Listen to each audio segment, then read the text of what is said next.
Mas afinal de contas, qual é a força que habilita o crente a continuar firme? E qual o maior de todas as virtudes? E mais, qual é a ênfase da oração apostólica? E o que é que Paulo pede no capítulo 3 da carta de Éfeso e como ele encerra esse mesmo capítulo? Se você ficou intrigado ou até curioso com essas questões, fica conosco, que após a vinheta nós iremos abordar esses assuntos.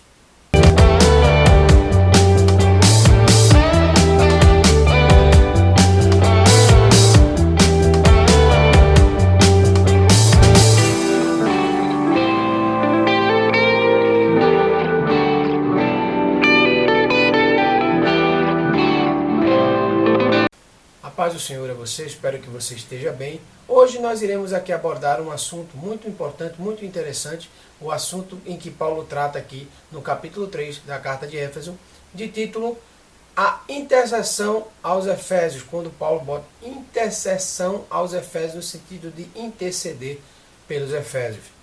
Então, sem demais delongas, eu já convido você aí a abrir a sua Bíblia ou a sua lição, ou acompanhar o texto aí na tela fazendo a leitura de classe deste tema.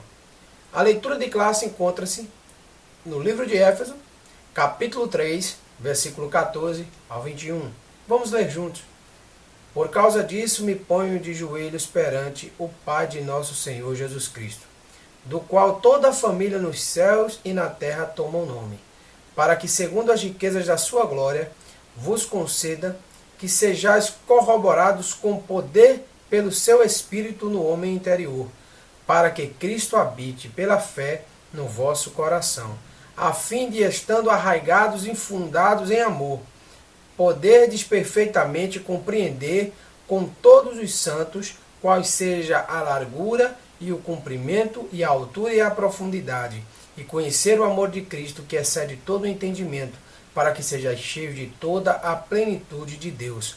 Ora, aquele que é poderoso para fazer tudo muito mais abundantemente além daquilo que pedimos ou pensamos, segundo o poder em que nós opera. A este glória na Igreja por Jesus Cristo em todas as gerações, para todo sempre.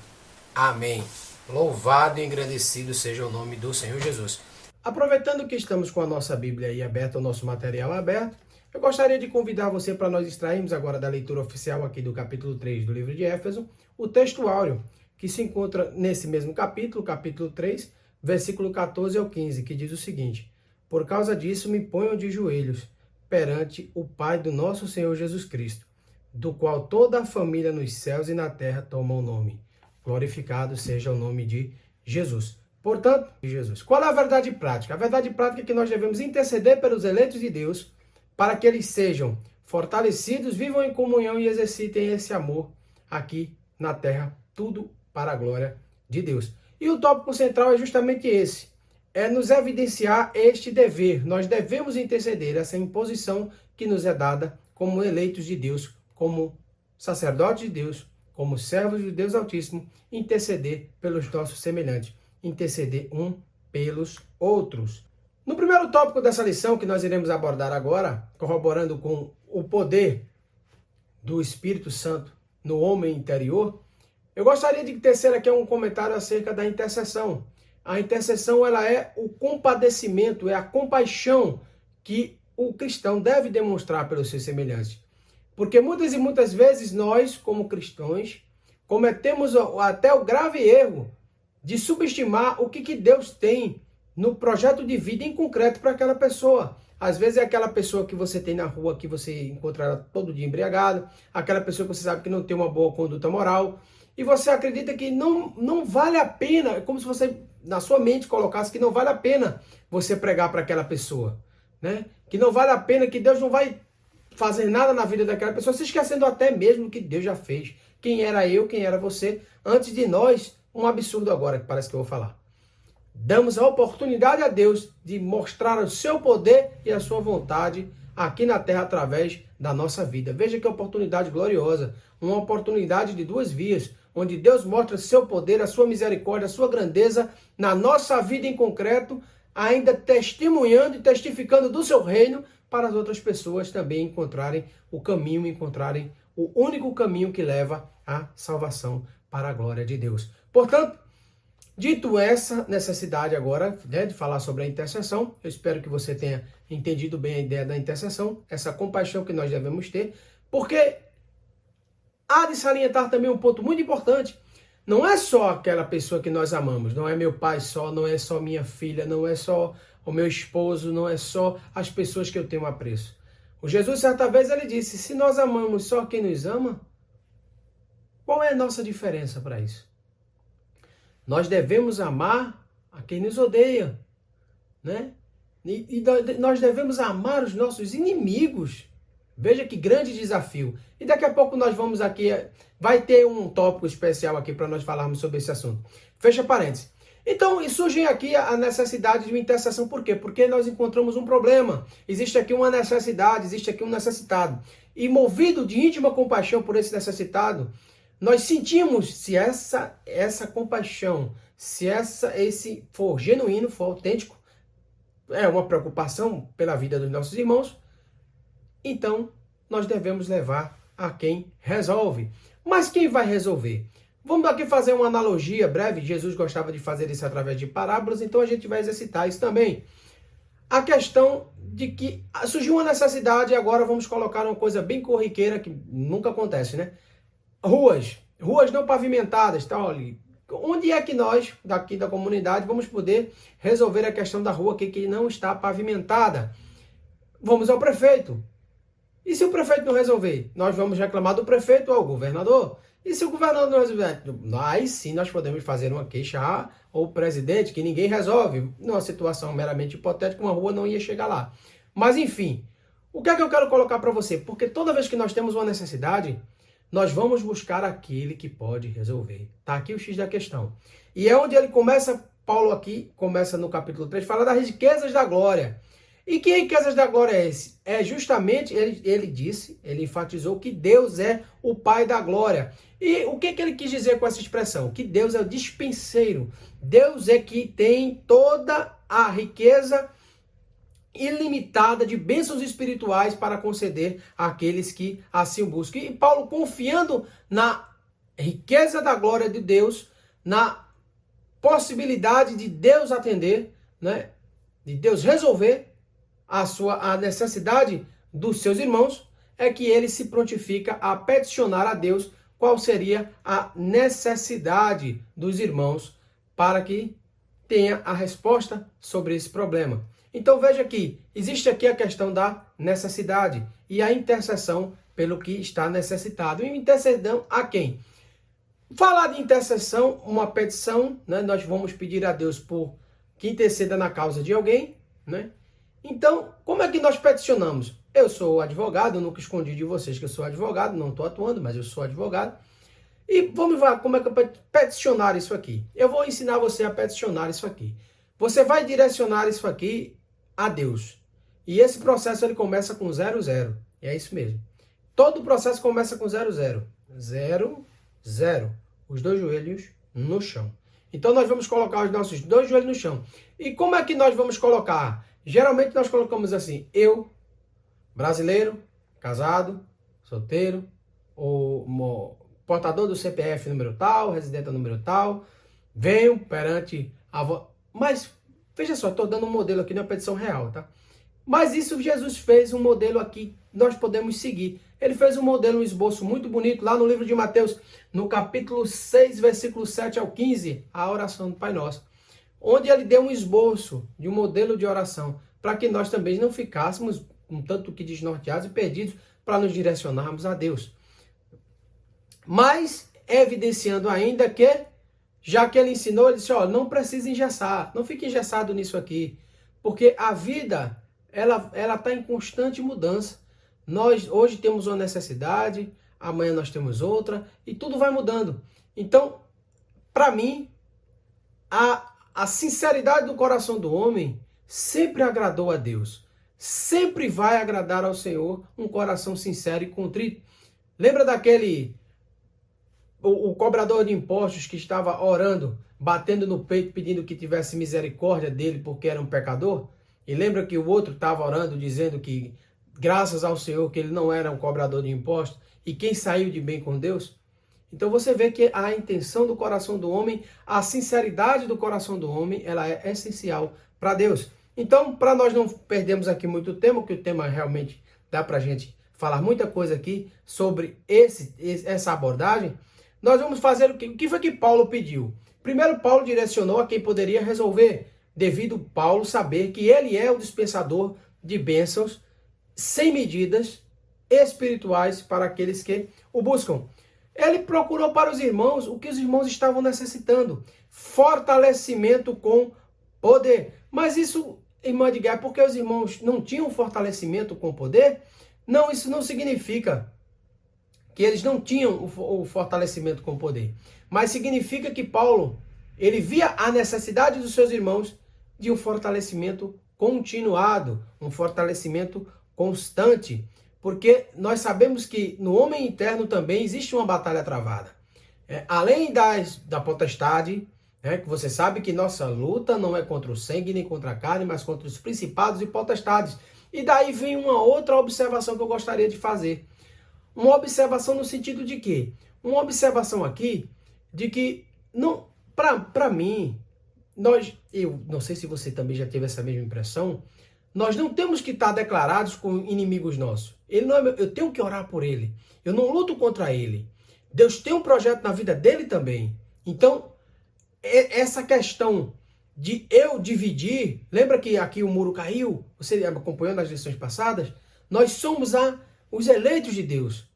Então, o meu semelhante, ele tem tanta valia para Deus quanto a minha vida tem. Você percebe agora como é que está bem contextualizado aqui? Então, esse fortalecimento com poder significa que não é fácil amar meu inimigo. Não é fácil de compreender, de até eu me esforçar por uma pessoa que eu também não possa não ter, eu digo assim, não morra de amores pela pessoa, não tenho, nem conheça a pessoa. Muitas e muitas vezes você sabe que tem trabalhos de intercessão na igreja, onde nós oramos por um povo, né? E essa oração intercessória bem genérica, não é para que Deus tome uma providência com a nação tal, ou com a comunidade de um contexto social, ou pessoas em específico, não é? Vamos orar pelas pessoas necessitadas de Moçambique. Então você não sabe quem são as pessoas necessitadas, você não tem, mas você sabe que Deus sabe quem é e sabe quais são as necessidades e que ele tem todo o poder para suprir. Então, a segunda coisa que Paulo pediu a Deus para os irmãos em Éfeso foi que eles fossem habitados por Cristo. Mas Jesus e os irmãos não tinham a Cristo? Tinham. Mas quando ele falou aqui e Cristo habitar os corações dos irmãos, ele falou num conceito grego aqui chamado katoiken. Katoiken significa o seguinte, é habitação permanente, que é justamente o oposto de habitação eventual, uma habitação transitória. Você sai para viajar, viaja aquele final de semana, aluga aquela casa e sai. Sabe? Então, foi um momento, foi um período, e depois você talvez, possivelmente, não tenha voltado nem mais lá. Então, é essa necessidade, não é, que nós devemos ter, que o poder do Espírito age em nós, nos fortalecendo e nos mantendo firmes nas promessas do Senhor e no nosso caminho, e que o Cristo habite em nossos corações, porque nós reconhecemos que sem a presença de Cristo, a igreja, ela sucumbe perante o mal. Portanto, vamos agora abordar o segundo tópico da lição, arraigados e fundados no amor. Então, primeiro, o que é o amor? Né? Vamos deixar uma coisa mais romântica agora, né? O que é o amor? O amor aqui que nós estamos contextualizando, né? Que nós estamos inseridos aqui no contexto, é um atributo divino, né? A ponto de ser tão divino o conceito do amor que se confunde com o próprio Deus. É onde nós temos aquela máxima de que Deus é amor. Então, quem não conhece o amor, não conhece a Deus. Segundo nós podemos compreender da 1 de João, capítulo 4, versículo 8. Portanto, o amor, ele não só é essencial, como ele é importante. Irmão Edgar, você poderia me dar exemplos aqui da importância do amor? Vamos fazer isso? Primeiro, foi o amor que fez Deus entregar o seu único filho por nós, ainda pecadores, inimigos de Deus. ainda assim, ele entregou seu filho. Foi o amor que fez Jesus se entregar à morte de cruz por nós, mesmo nós sendo pecadores. O amor, ele é o sinal dos discípulos. Ele é nossa prova de filiação com Deus. Você acabou de ouvir da minha boca aqui que quem não conhece o amor, não conhece a Deus. O amor é a maior virtude que existe. O amor é tão forte que norteia os outros frutos do Espírito Santo, conforme nós podemos conferir lá, 1 Coríntios capítulo 13, versículo 13. Então, qual é o querer de Paulo nesse contexto? É que a igreja compreenda e exercite esse amor, né? Que nós possamos compreender este amor divino, sentir que Deus nos ama, que Jesus nos amou e nos ama. E por isso nós devemos amar os nossos semelhantes. Por isso devemos praticar com ações concretas esse amor que nós sentimos e que existe em nós. Porque uma vez que Deus habita em nós, né, nós devemos exercitar o amor.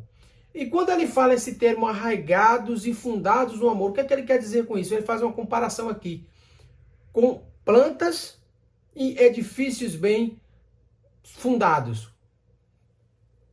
Por que ele faz comparação com plantas? Porque ele diz o seguinte, ele fala a largura, o comprimento, a altura e a profundidade para explicar o tamanho, né? Quem poderá medir a largura, o comprimento, a altura e a profundidade do amor de Deus? Portanto, para demonstrar aqui, evidenciar o quanto é grande esse amor que Deus dispensa por nós. Então, a intensidade do amor de Deus é uma capacidade que nós adquirimos somente quando somos portadores do próprio Deus em nós, que é o Espírito Santo, que nos faz experienciar sensações fora do contexto terreno. São situações e sentimentos inexplicáveis, coisas que nos acontecem e nos advêm, que nós não temos uma explicação plausível aqui para o homem carnal. Mas o homem que discerne o Espírito que discerne o Espírito em nós, ele sente a veracidade e vê o agir de Deus na nossa vida. Portanto, ele pede para que cada crente, aqui em Éfeso, e a gente pode abranger isso para os dias de hoje, para que cada crente sinta essa intensidade do amor do Senhor, né? Para que nós nos sentimos amados. Eu não sei se eu já disse aqui a vocês, é uma das experimentações. O amor é muito grande. O amor que Deus desprendeu para a humanidade é enorme. Embora muitas vezes deturpado por alguns, ridicularizado por outros, o amor dele é real na nossa vida. E isso é glorioso. Então, ele finaliza aqui para que nós sejamos cheios da plenitude de Deus. Para que nós nos sentimos completos. Filhos amados, mimados pelo Senhor. Filhos que sabemos que Ele cuidará de nós. Ele não vai deixar faltar nada para nós.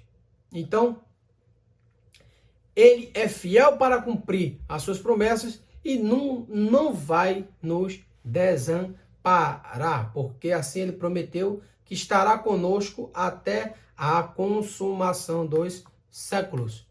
Portanto, agora nós iremos estudar o último tópico, o ápice dessa lição, que tem por título a bênção de Deus que excede o pensamento humano. E onde é que nós podemos ver isso? Onde Paulo diz aqui que ele é capaz de muito mais do que pedimos ou pensamos, aqui no capítulo 3, versículo 20.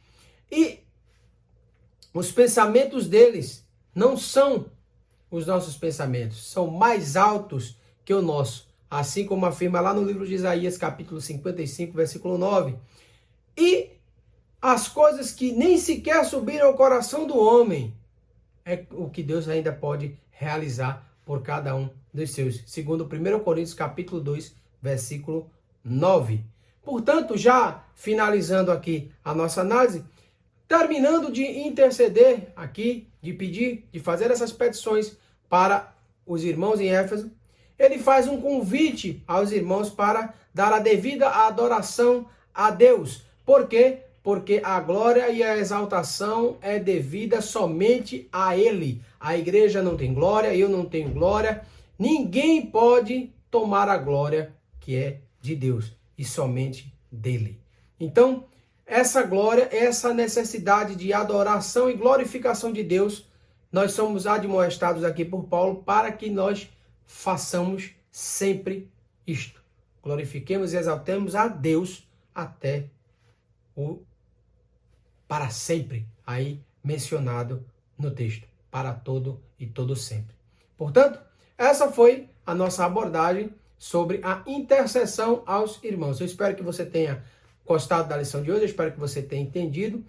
Aqui nós temos ainda o nosso quiz, aqui embaixo na descrição do vídeo. Se você quiser testar o seu conhecimento, é só você acessar aqui o link abaixo que já está disponibilizado. Mais uma vez eu quero agradecer aqui de vídeo o meu irmão Lailton Alves, um grande abraço para você, meu irmão cooperador aqui do Plena Gestão, ele é que faz, ele é que elabora, nós simplesmente disponibilizamos para vocês esse quiz que tem sido aí tão edificante, né? Tão prazeroso contribuir com vocês para o nosso crescimento na palavra, no conhecimento da palavra do Senhor. Portanto, um abraço, meu irmão Lailton Alves. Deus continue abençoando a vossa vida. A vida dos irmãos também que acompanham aqui o canal, que assistem. Divulguem esse trabalho, nos ajudem, né, para que a gente possa alcançar mais vidas, para que a mensagem de Deus ela chegue mais longe e que eu cumpra a minha tarefa também como cristão. Interceda por mim, aproveitar que a lição é para interceder. Interceda por esse trabalho. Eu devo confessar que hoje, em particular, eu tive grande dificuldade de filmar. A câmera principal deu um problema aqui e eu estou gravando do celular. Não sei se vocês vão perceber que eu comecei com uma câmera e terminei com outra. Mas para a glória de Deus, está aqui. E está feito da forma que Deus assim... eu tenho certeza que Deus já contemplava todas essas dificuldades e as superações. Portanto, confiando em Deus, que Ele suprirá todas as nossas necessidades. Eu não sei qual é nesse momento a sua necessidade, mas eu quero dizer a você, se você tiver um pedido específico e quiser externar, pode usar aqui, tá? Pode colocar aqui nos comentários se você tem uma necessidade especial, se você quer a nossa ajuda em oração, para que nós possamos apresentar a Deus, para que Deus assim ofereça a sua resposta e a sua providência. Nós estaremos juntos aqui, sempre em propósito de ajudar. Nossa proposta é aperfeiçoar isso também, né? Nosso lado espiritual e humano. Portanto, eu fico aqui o meu abraço para vocês. Se você gostou do vídeo, dê o seu like, compartilha e uma ótima semana para vocês e que Deus continue nos abençoando até a próxima lição, em nome de Jesus. Fiquem na paz.